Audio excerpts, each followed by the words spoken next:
Hindi rin mapigilan ng ilang Kapuso stars na mag-alala sa mga kaanak nilang nasalanta ng Super Typhoon Yolanda. Kaya naman ang ilan sa kanila nag-iisip na rin ng paraan kung paano sila makakatulong. Yan ang report ni Kata Tibayan.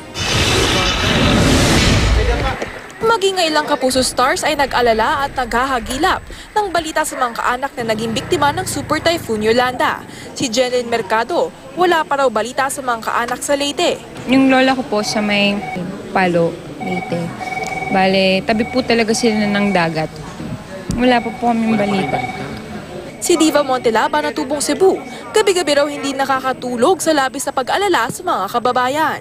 Sa lugar namin, walang masyadong nasira at naka-recover naman sila agad from the storm. Pero not totally kasi diba from the earthquake, hindi pa 100% okay. Kahit may mga inaalala, nakikisa pa rin sila sa pag-volunteer sa telethon ng Kapuso Network. Ang ibang Kapuso stars, may kanya-kanya ring diskarte para makalikom ng donasyon.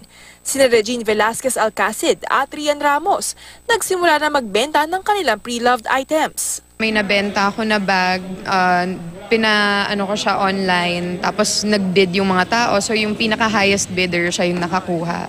Sina Mark Heras, Enzo Pineda at Luis de los Reyes, inaya naman ang Sunday All-Stars family na magkaroon ng fundraising activity. We're gonna have parang a benefit concert.